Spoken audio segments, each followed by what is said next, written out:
যুক্ত করেন। আমি একদিন স্কুল থেকে বাড়ি ফেরার পথে একটা বয়স্ক মুসলমান পুকুরে ওযু করছেন। জীবনে আমি কাউকে ওযু করতে দেখিনি। ওযু কি করে করে এটা আমার জানা ছিল না। এমনও মুসলমান ছেলে আছে, বয়সটাও কম হলো না, বান্ডেল বান্ডেল বিড়ি খায়। যদি বলি ভাই ওযুর ফরজ কটা বলো, এমন মুসলমান আছে ওযুর ফরজ কটা বলতে পারবে না। আমি হিন্দুর ছেলে, মুসলমান লোকটা ওযু করলো, কেমন করে ওযু করলো, কিভাবে ওযু করলো, ওইটা ফলো করে আমি বাড়ি চলে এলাম। বাড়ি এসে মাগরিব হয়ে গেছে, মুসলমানদের মসজিদে আযান হচ্ছে, মন্দিরে পুজো হয় বলে মাহরয় দুইটি ছেলে হিন্দু মুসলমান মন্দিরেতে ঘন্টা বাজে, মসজিদে আযান একটা ভাগি করে, মাটির মূর্তি তৈরি করে ভক্তি ভরে পূজা করে, বলেন ভগবান। মাহরয় দুইটি ছেলে হিন্দু মুসলমান একটা ভাগি করে। অতীত রাতে মিনার চূড়ে আল্লাহু আকবার, আল্লাহু আকবার। অতীত রাতে মিনার চূড়ে উচ্চ স্বরে আযান করে দয়াল খোদাই ডাকে তারে, বলেন রহমান। মাহরয় দুইটি ছেলে হিন্দু মুসলমান, মন্দিরে পুজো হচ্ছে, মসজিদে আযান, হেদায়েতের মালিক আল্লাহ। আমি মাঠে গিয়ে ওযু করার মতোই হাত মুখ ধুয়ে বাড়ি এসে দরজা বন্ধ করে নামাজ আরম্ভ করব। শুনেছি ছবির সামনে নামাজ হবে না, মুসলমান বন্ধুরা বলেছে ছবির সামনে নামাজ হবে না। হাদিসে আছে, আল্লাহর নবী বলে গেছেন, যে বাড়িতে জীব জানোয়ারের ছবি থাকে সেই বাড়িতে রহমতের ফেরেশতা আসে না। আমরাও মুসলমান, আমাদের বাড়িতে কালী, দুর্গা, লক্ষ্মী, সরস্বতী, রাধা, কৃষ্ণ এই ছবিগুলো রয়েছে। এই ছবিগুলো মুসলমানদের বাড়িতে পাওয়া যাবে না। না আছে? এই ছবিগুলো নেই। তবে যখন সিনেমার বাজার ছিল, মাঝে মাঝে ভিডিও হল গ্রামে ছিল, তখন জয়াপ্রদা, হেমা মালিনী, মাধুরী, শাহরুখ খান এদের বাজার ছিল। এদের ছবিগুলো ঘরে টাঙিয়ে রাখতো মুসলমান যুবক ছেলেরা, ঘরে টাঙিয়ে রাখতো। আর তাছাড়া ছবি দেখার জন্য তো মেশিন আছে। এ মেশিন কেমন মেশিন? বলে চোখ গেল, কান গেল, মান গেল, ইমান গেল রে, ডিশান্ড নাই টিভির জ্বালায়। নাউজুবিল্লাহ, নগ্ন ছবি ফেলছে বেকায়দায়, ডিশান্ড নাই টিভির জ্বালায়। বড় সাহেবের বেবেরা সব বেশি আর দেখে, কসমেটিক আর লিপস্টিক ঠোঁটে মুখে মেখে। বেগম কোথায় আছর জামাই সাহেবের নাই জানা, বলো ফিল্মের রঙিন আলোয় বাবু যে রাত কানা, ডিশান্ড নাই টিভির জ্বালায়, সিডির জ্বালায়। দুনিয়া পাগলা হয়ে গেছে। আজ মানুষ সিডি, টিভি বন্ধুরে আমার আর নেই, এসেছে মোবাইল। সুবহানাল্লাহ। আর সামনে দিকে কেউ কে বলছেন নজর করে না, শুধু এই দিকে নাকি বলছেন, শুধু এই দিকে। সুবহানাল্লাহ। ভাইজানের আমার, বন্ধুরে আমার, আমি ছবিগুলোকে উল্টে উল্টে বেমুখ করে সেদিন নামাজে দাঁড়িয়েছিলাম। আল্লাহকে বলেছিলাম, আল্লাহ গো, আয় রব্বুল আলামিন, আমি বেদিনের ছেলে, আমার নামাজকে তুমি কবুল করে নিও। আর কতকাল থাকিবি রে তোরা বেনামাজি হইয়া, পিছন দিকে চাইয়া দেখ তোদের বেলা গেল বইয়া। মুসলিম ঘরে জন্ম লয়ে নামাজি পড়লি না, ছোট থেকে বড়ই হলি মসজিদ চিনলি না, গায়ের জোরে সবই করলি ইমান আনলি না, পেটের জ্বালাই সবই খেলি হারাম হালাল বুঝলি না, মাহারালি মাফারালি কেঁদে কাউকে পেলি না, ছোট থেকে বড়ই হলি কোরআন হাদিস মানলি না। এই তো তোর আল্লাহর বান্দা। বান্দা বলবে কি গে তারে, গোরের মাঝে আযাব হবে, কানবে বারে বারে, জেল খাটিয়ে ছাড়বে রে তোর, পাবি কত সাজা, পুলসে রাতে পার হতে তুই, দেখবি তাতে মজা, জাহান্নামী হবি রে তুই নামাজ পড়লি না। পবিত্র রমজান মাসে রোজা রাখলে না। আমি পরের দিন স্কুলে গেলাম, সহপাঠী মুসলমান ছেলেদের বললাম, ভাই তোরা যে নামাজ পড়িস ওই নামাজের কায়দাকরণ আমাকে শিখিয়ে দিতে হবে, জানিয়ে দিতে হবে। মুসলমানের ছেলেরা আমাকে বলেছিল, দেখ মিলন, আমরা মুসলমান বটে, কিন্তু ঈদ একবার যাই, বকরিদ একবার যাই, সবাইরা করে, আমরাও তাই করি। আমি বেদিনের ছেলে, মুসলমানদের কাছ থেকে নামাজের কায়দাকরণ জানতে পারলাম না। একদিন বাংলায় একটা দিনিয়াত শিক্ষা বই চোখে পড়ল, আজও বইটা বাজারে কিনতে পাওয়া যায়। দিনিয়াত শিক্ষা বইটা আমি কিনে রাত্রিবেলায় পড়ে দেখছি আরবি ভাষায় লেখা আছে। তখন আমি বেদিনের ছেলে, আরবি পড়তে জানতাম না, ওই আরবিটা বাংলায় লেখা আছে, বিসমিল্লাহির রহমানির রহিম, আলহামদুলিল্লাহি রাব্বিল আলামিন, আর রহমান রহিম, মালিক ইয়াউমিদ্দিন, ইয়াকা না'বুদু ওয়া ইয়াকা নাস্তাইন, ইহদিনাস সিরাতাল মুস্তাকিম। ওই আরবি ভাষা থেকে বইগুলো দেখে দেখতাম বাবা মা ঘুমিয়ে গেছে, ক্লাসের পড়াশোনা করার ফাঁকে রাতের অন্ধকারে চোর যেমনি চুরি করতে চলে যায় নির্জন নিরিবিলি জায়গায়, খোলা আকাশের নিচে, পুকুর পাড়ে, খেলার মাঠে, ফসলের জমিতে, আমি এইভাবে নামাজ আদায় করেছি, তবু আজও নামাজ ছেড়ে দেইনি। যে নামাজের জন্য বাবা মা আত্মীয় স্বজন সবাই পণ হয়ে গেছে। আমি ধরা পড়ে গেলাম। একদিন রাত্রিবেলায় নামাজ পড়ছি, আমার জানালা বন্ধ করতে ভুলে গেছি, দরজা বন্ধ করেছি। আমার কাকিমা জেঠিমা আমার নামাজ পড়া দেখে মাকে ধরে এনেছে, বলল, তোর ছেলে মুসলমানদের মতো ঘরে কি করছে দেখ। আপনার একটা ছেলে যদি হিন্দু ধর্মের মতো পুজো করার মতো করে, ওম ব্রহ্মা দেবচ্চং ব্রহ্মায়তচং জগোধীদাই কৃষ্ণায় গোবিন্দায় নমঃ নমঃ পাপহং পাপত্তাপব সম্ভাব ত্রাইমাম পুণ্ডরিকাক্ষ সর্বাপহরি নমঃ নমঃ নমস্তেস্যৈ নমঃ নমঃ, এইভাবে যদি পুজো করার মতো করে তাহলে আপনি বুঝতে পারবেন। আর কোনো একটা অমুসলমানের ছেলে তার বাড়িতে যদি কোরআন পড়ে, বিসমিল্লাহির রহমানির রহিম, কুল আউযু বিরাব্বিন নাস মালিকিন নাস ইলাহিন নাস মিন শাররিল ওয়াসওয়াসিল খান্নাস, আমি বারবার প্রশ্ন করছি, বারবার পড়ছি। আমার মা রাত্রিবেলা দরজার সামনে এসে বলে, মিলন দরজাটা খোল। আমার ভয় হয়ে গেল, নামাজ শিক্ষা বইটা প্রথমত লুকিয়ে রাখলাম। দরজা খোলার পরে মা বলল, কোন বইটা পড়ছিলিস বের কর। মাকে বলেছি, মা কই না, তুমি ভুল শুনেছ। মা খোঁজাখুঁজি করতে লাগলো, নামাজ শিক্ষা বইটা পেয়ে গেল, লেখা আছে দিনিয়াত শিক্ষা, আরবি ভাষায় লেখা দেখে বলল, এটা তো মুসলমানদের বই, তো এই ব্যক্তি জীবনে কি এমন কাজে আসবে। ওই বইটা কেড়ে নিয়ে ছিঁড়ে ফেলে দিল। মাকে সেই দিন বলেছিলাম, মা তোমরা যাকে বলো স্বর্গ, মুসলমানেরা বলে জান্নাত, ওই স্বর্গ বা জান্নাত পেতে হলে এই বইটা আমল করলে স্বর্গ বা জান্নাত পাওয়া যাবে। মাটির প্রতিমাকে দেখে স্বর্গ বা জান্নাত পাওয়া যাবে না। যারা নিজেই দাঁড়াতে পারে না, যারা নিজেই খেতে পারে না, কুকুরে প্রসাদ খেলে পরে যে প্রসাদ তাড়াতে পারে না, কুকুরকে তাড়াতে পারে না, তারাকে হেদায়েত করতে পারে।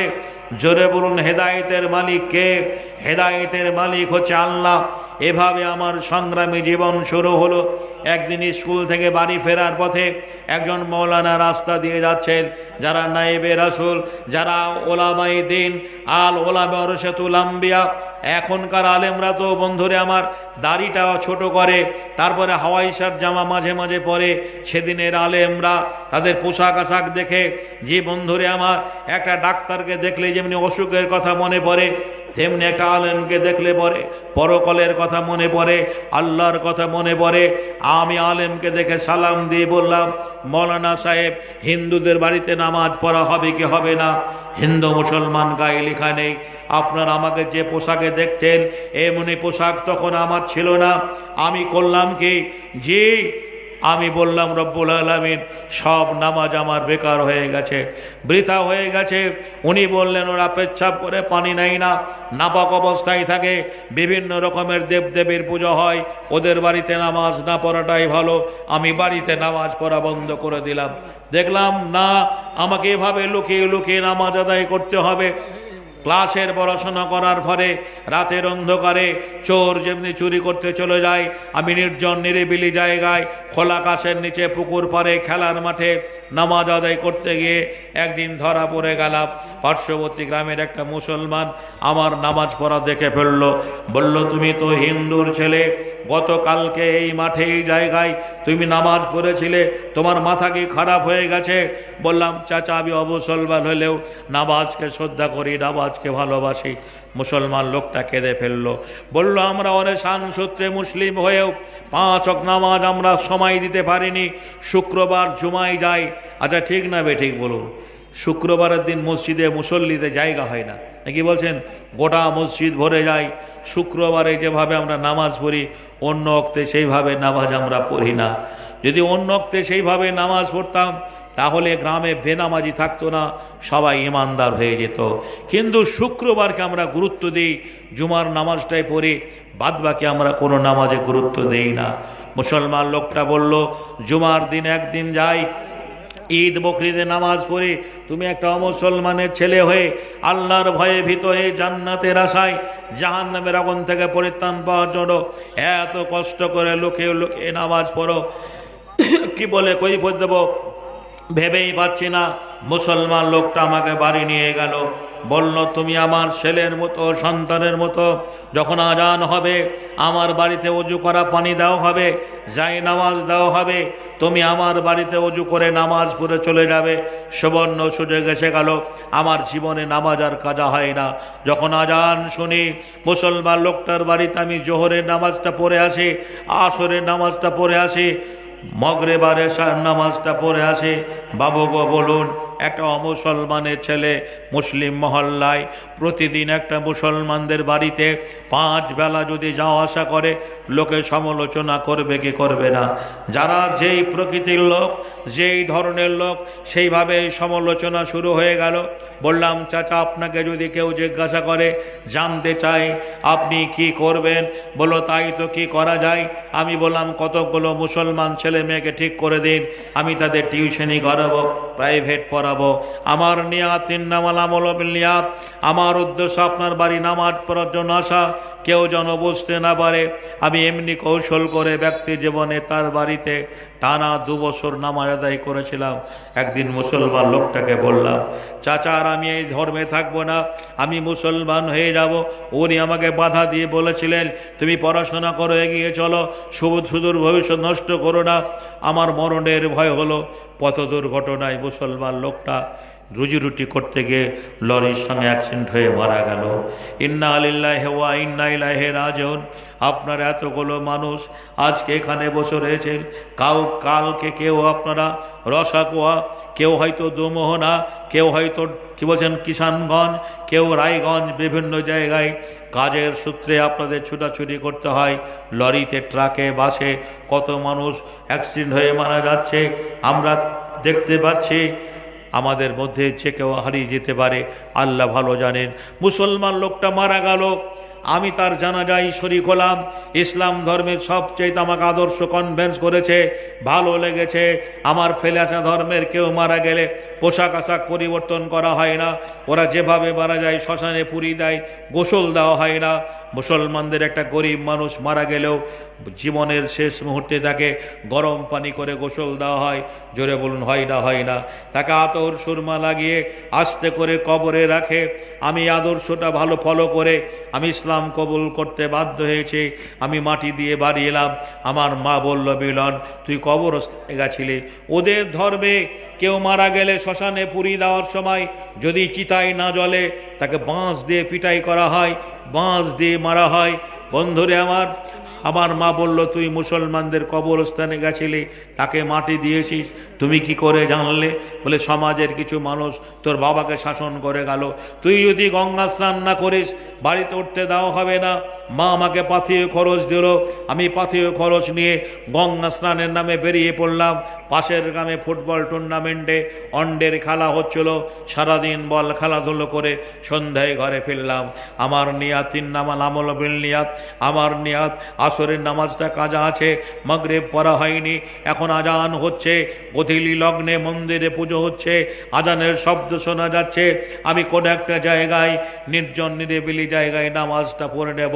পৌষ মাসের কনকনে শীতে বাড়ি ফেরার পথে আমার একটা চাচাইতো বোন আমাকে দেখে হাওভাও করে কাঁদতে লাগলো। বোনটাকে বললাম, কাঁদছিস কেন রে বোন, কি হয়েছে বল? বোনটা বলেছিল, দাদা স্বভাব তোর পূর্ণ হয়ে যাবে, আর দেরি করিস নে, বাড়িতে কেউ নেই, তোকে যারা দুনিয়া থেকে সরিয়ে দেবে তারা পাশের বাড়িতে নেশা করছে, মাংস দিয়ে মদ খাচ্ছে, তুই বাড়ি থেকে পালিয়ে যা। আপনারা ভুলে গেছেন MLMP হওয়ার জন্য নয়, রাষ্ট্রনায়ক হওয়ার জন্য নয়, সারা সার্বভৌমত্বে একত্ববাদের কথা মানুষের দরে পৌঁছে দেওয়ার জন্য যে দায়িত্ব আমার রাসূলকে দেওয়া হয়েছিল, সেই দায়িত্ব পালন করতে গিয়ে একদিন মক্কার কাফেররা রাসূলের বাড়িটা চারিদিক থেকে ঘেরাও করলো। নিজের বিছানায় হযরত আলীকে রেখে একটা চাদর চাপিয়ে দিয়ে গভীর রাত্রে সুড়ঙ্গ পথ ধরে আবু বকর দরজায় গিয়ে বলেছিলেন, আবু বকর চলো, আজ মক্কাবাসী ঘুমিয়ে গেছে, কেউ আজ জানতে পারবে না, আজ আমাদের মদিনায় চলে যেতে হবে। আল্লাহ রাসূল যে বছর হিজরত করেছিলেন, ইতিহাসের পাতায় তাকে হিজরত বলা হয়েছে। বুখারী হাদিসে রয়েছে, গারে সুর বলে একটা জায়গা আল্লাহ রাসূল আত্মগোপন করলেন, যেখানে বিষধর সাপে আবু বকর সিদ্দিককে দংশন করেছিল। ইতিহাসটা বড় লম্বা। বোনটাকে বললাম, পরনের একটা আমার খেলার গেঞ্জি, এই শীতের রাতে আমাকে জামা কাপড় গুলো এনে দে, আমি কাউকে চিনি না, কেউ আমাকে চেনে না, আমি কোথায় যাব বল? বারবার বলেছিল, দাদা তুই বাড়ি থেকে পালিয়ে যা। আমি গ্রাম ছাড়া হয়ে গেলাম, যে গ্রামে বড় হয়েছি, যারা আমার আপনজন তারা আমার পর হয়ে গেল। ওই তো আমার গ্রামের মানুষ আমাকে ধরার জন্য, তল্লাশি করার জন্য হই হল্লোড় করে লোক বেরিয়ে আসছে। এখনই যদি রাস্তা দিয়ে যায়, রাগে বশীভূত হয়ে তারা মেরে দেবে। আল্লাহ আমার দ্বারা দিনের খেদমত করে নেবেন বলে আজও আল্লাহ আমাকে বাঁচিয়ে রেখেছিলেন। আমি একটা গাছে উঠে পড়লাম, এটা আপনাকে বাস্তব ঘটনা বলছি, আপনাকে কোনো বই পুস্তকে তুলে এনে মুখস্থবিদ্যা শোনাচ্ছি না। আমি সারা রাত গাছে কাটিয়ে দিলাম, কত শিশির কত কুয়াশা আমার উপর দিয়ে চলে গেল। ফজরের আজান ভেসে এলো, আসসালাতু খায়রু বিদান দাও।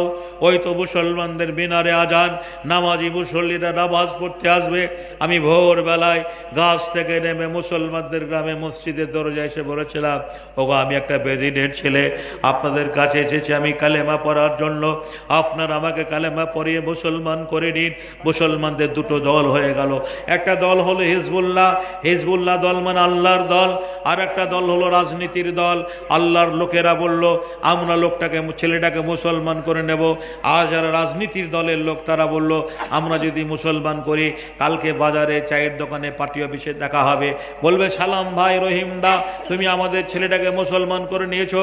তাদের মরণ্য জয় করার জন্য মুসলমান নেতারা থানায় খবর দিলেন, পুলিশের গাড়ি এলো। যাদের স্নেহ ভালোবাসা পাওয়ার জন্য আমি ছুটে এসেছিলাম, স্নেহ ভালোবাসার বিনিময়ে মুসলমানদের মসজিদ থেকে প্রশাসন আমাকে ধরে নিয়ে গেল। সারাদিন লোকাপে 3 দিন বন্দি থাকলাম, মারের যন্ত্রণা সহ্য করতে না পেরে আমি বলেছিলাম, স্যার আমাকে মারবেন না, আমি চোর নই, চোরের ভাই নই। ভারতবর্ষ গণতান্ত্রিক দেশ, এই দেশে খ্রিস্টান কেউ যদি অন্য ধর্ম গ্রহণ করে, হিন্দু অন্য ধর্ম গ্রহণ করে, বন্ধুরে আমার ভাইরা আমার, সে অধিকার তাকে দেওয়া হয়েছে।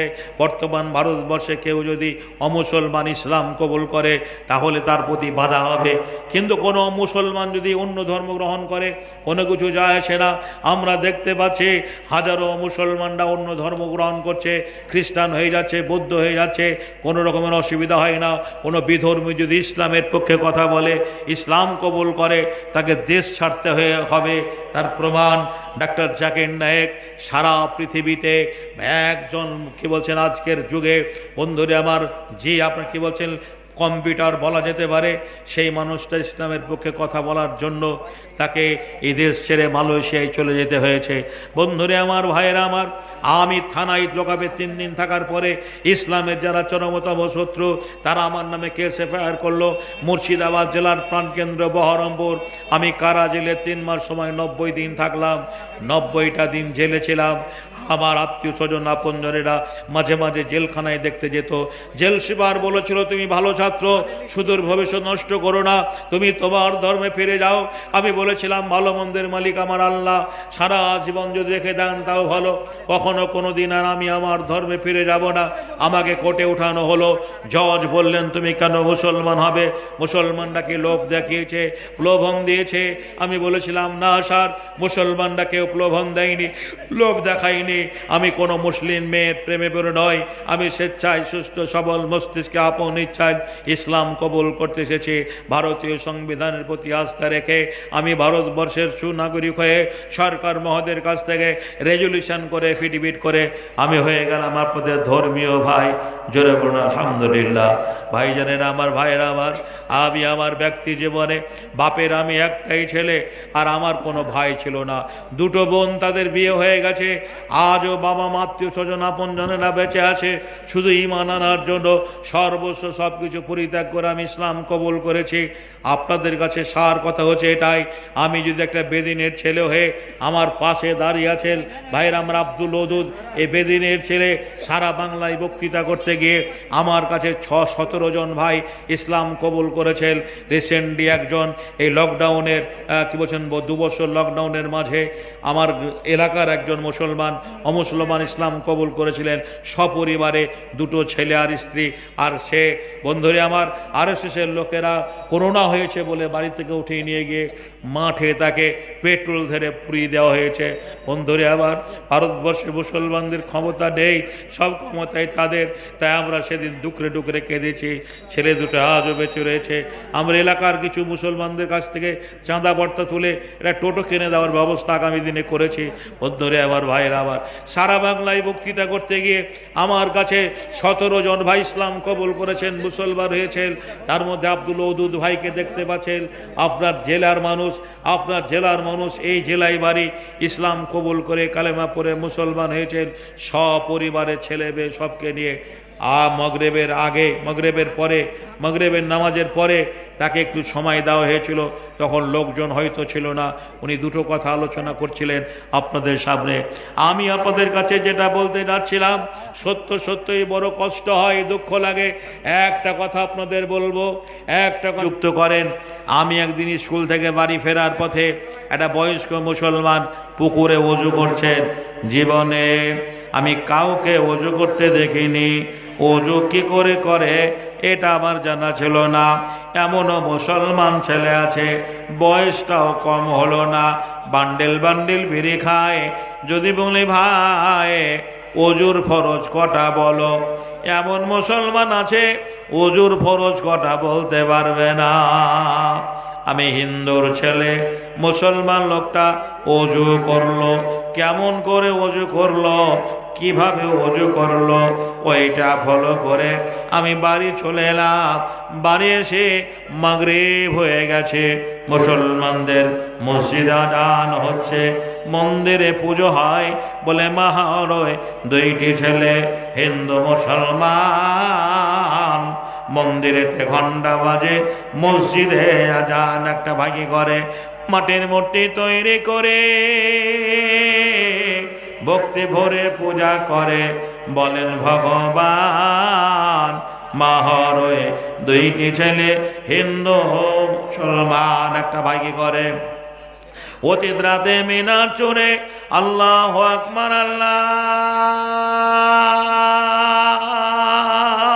আল্লাহু আকবার। অতীত রাতে মিনার চূড়ে উচ্চ স্বরে আযান পড়ে দয়াল খোদাই ডাকে তারে, বলেন রহমান। মাহরয় 2টি ছেলে হিন্দু মুসলমান মন্দিরে পুজো হচ্ছে, মসজিদে আজান, হেদায়েতের মালিক আল্লাহ। আমি মাঠে গিয়ে অজু করার মতোই হাত মুখ ধুয়ে বাড়ি এসে দরজা বন্ধ করে নামাজ আরম্ভ করব। শুনেছি ছবির সামনে নামাজ হবে না। মুসলমান বন্ধুরা বলেছে ছবির সামনে নামাজ হবে না। হাদিসে আছে, আল্লাহর নবী বলে গেছেন, যে বাড়িতে জীব জানোয়ারের ছবি থাকে সেই বাড়িতে রহমতের ফেরেশতা আসে না। আমরাও মুসলমান, আমাদের বাড়িতে কালী, দুর্গা, লক্ষ্মী, সরস্বতী, রাধা, কৃষ্ণ এই ছবিগুলো রয়েছে। এই ছবিগুলো মুসলমানদের বাড়িতে পাওয়া যাবে না। না আছে? এই ছবিগুলো নেই। তবে যখন সিনেমার বাজার ছিল, মাঝে মাঝে ভিডিও হল গ্রামে ছিল, তখন জয়াপ্রদা, হেমা মালিনী, মাধুরী, শাহরুখ খান এদের বাজার ছিল। এদের ছবিগুলো ঘরে টাঙিয়ে রাখতো মুসলমান যুবক ছেলেরা, ঘরে টাঙিয়ে রাখতো। আর তাছাড়া ছবি দেখার জন্য তো মেশিন আছে। এ মেশিন কেমন মেশিন? বলে চোখ গেল, কান গেল, মান গেল, ইমান গেল রে, ডিশান্ড নাই টিভির জ্বালায়। নাউজুবিল্লাহ, নগ্ন ছবি ফেলছে বেকায়দায়, ডিশান্ড নাই টিভির জ্বালায়। বড় সাহেবের বেবেরা সব বিসিআর দেখে, কসমেটিক আর লিপস্টিক ঠোঁটে মুখে মেখে। বেগম কোথায় আছো জামাই, সাহেবের নাই জানা, বলো ফিল্মের রঙিন আলোয় বাবু যে রাত কানা, ডিশান্ড নাই টিভির জ্বালায়, সিডির জ্বালায়। দুনিয়া পাগলা হয়ে গেছে। আজ মানুষ সিডি, টিভি বন্ধুরে আমার আর নেই, এসেছে মোবাইল। সুবহানাল্লাহ। আর সামনে দিকে কেউ কে বলছেন নজর করে না, শুধু এই দিকে নাকি বলছেন, শুধু এই দিকে। সুবহানাল্লাহ। ভাইজানের আমার, বন্ধুরে আমার, আমি ছবিগুলোকে উল্টে উল্টে বেমুখ করে সেদিন নামাজে দাঁড়িয়েছিলাম। আল্লাহকে বলেছিলাম, আল্লাহ গো, আয় রব্বুল আলামিন, আমি বেদিনের ছেলে, আমার নামাজকে তুমি কবুল করে নিও। আর কতকাল থাকিবে রে তোরা বেনামাজি হইয়া, পিছন দিকে চাইয়া দেখ তোদের বেলা গেল বইয়া। মুসলিম ঘরে জন্ম লয়ে নামাজি পড়লি না, ছোট থেকে বড়ই হলি মসজিদ চিনলি না, গায়ের জোরে সবই করলি ইমান আনলি না, পেটের জ্বালাই সবই খেলি হারাম হালাল বুঝলি না, মাহারালি মাফারালি কেঁদে কাউকে পেলি না, ছোট থেকে বড়ই হলি কোরআন হাদিস মানলি না। এই তো তোর আল্লাহর বান্দা, বলবে কি গিয়ে তারে, গোরের মাঝে আযাব হবে, কানবে বারে বারে, জেল খাটিয়ে ছাড়বে রে তোর, পাবি কত সাজা, পুলিশে রাতে পার হতে তুই দেখবি তাতে মজা, জাহান্নামী হবি রে তুই নামাজি পড়লি না। পবিত্র রমজান মাসে রোজা রাখলে না।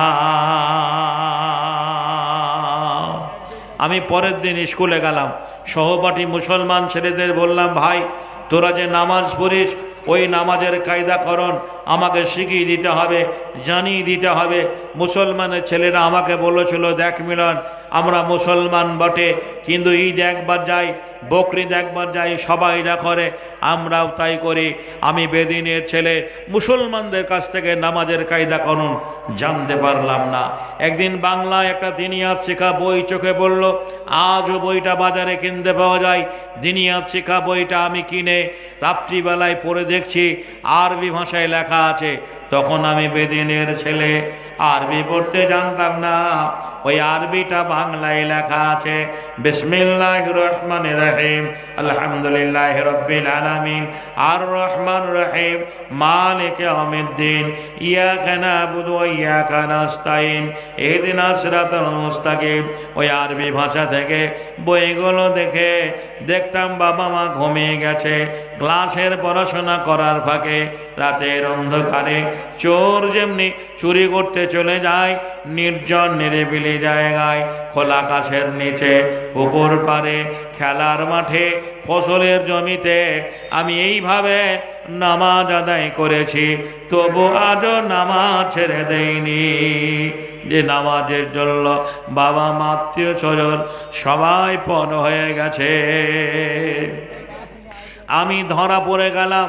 একদিন রাত্রিবেলায় নামাজ পড়ছি, আমার জানালা বন্ধ করতে ভুলে গেছি, দরজা বন্ধ করেছি। আমার কাকিমা জেঠিমা আমার নামাজ পড়া দেখে মাকে ধরে এনেছে, বলল তোর ছেলে মুসলমানদের মতো ঘরে কি করছে দেখ। আপনার একটা ছেলে যদি হিন্দু ধর্মের মতো পুজো করার মতো করে, ওং ব্রহ্মা দেবচ্চং ব্রহ্মায়তচ্চং জগোধীদাই কৃষ্ণায় গোবিন্দায় নমঃ নমঃ পাপহং পাপত্তাপব সম্ভাব ত্রাইমাম পুণ্ডরিকাক্ষ সর্বাপহারহরি নমঃ নমঃ নমস্তেস্যৈ নমঃ নমঃ, এইভাবে যদি পুজো করার মতো করে তাহলে আপনি বুঝতে পারবেন। আর কোনো একটা অমুসলমানের ছেলে তার বাড়িতে যদি কোরআন পড়ে, বিসমিল্লাহির রহমানির রহিম, কুল আউযু বিরাব্বিন নাস মালিকিন নাস ইলাহিন নাস মিন শাররিল ওয়াসওয়াসিল খান্নাস, আমি বারবার মুখস্থ করছি, বারবার পড়ছি। আমার মা রাত্রিবেলা দরজার সামনে এসে বলে, মিলন দরজাটা খোল। আমার ভয় হয়ে গেল, নামাজ শিক্ষা বইটা প্রথমত লুকিয়ে রাখলাম। দরজা খোলার পরে মা বলল, কোন বইটা পড়ছিলিস বের কর। মাকে বলেছি, মা কই না, তুমি ভুল শুনেছ। মা খোঁজাখুঁজি করতে লাগলো, নামাজ শিক্ষা বইটা পেয়ে গেল। লেখা আছে দিনিয়াত শিক্ষা, আরবি ভাষায় লেখা দেখে বলল, এটা তো মুসলমানদের বই, তো এই ব্যক্তি জীবনে কি এমন কাজে আসবে। ওই বইটা কেড়ে নিয়ে ছিঁড়ে ফেলে দিল। মাকে সেই দিন বলেছিলাম, মা তোমরা যাকে বলো স্বর্গ, মুসলমানেরা বলে জান্নাত, ওই স্বর্গ বা জান্নাত পেতে হলে এই বইটা আমল করলে স্বর্গ বা জান্নাত পাওয়া যাবে। মাটির প্রতিমাকে দেখে স্বর্গ বা জান্নাত পাওয়া যাবে না। যারা নিজেই দাঁড়াতে পারে না, যারা নিজেই খেতে পারে না, কুকুরে প্রসাদ খেলে পরে যে প্রসাদ তাড়াতে পারে না, কুকুরকে তাড়াতে পারে না, তারাকে হেদায়েত করতে পারে। জোরে বলুন, হেদায়েতের মালিক কে? হেদায়েতের মালিক হচ্ছে আল্লাহ। এভাবে আমার সংগ্রামী জীবন শুরু হলো। একদিন স্কুল থেকে বাড়ি ফেরার পথে একজন মৌলানা রাস্তা দিয়ে যাচ্ছেন।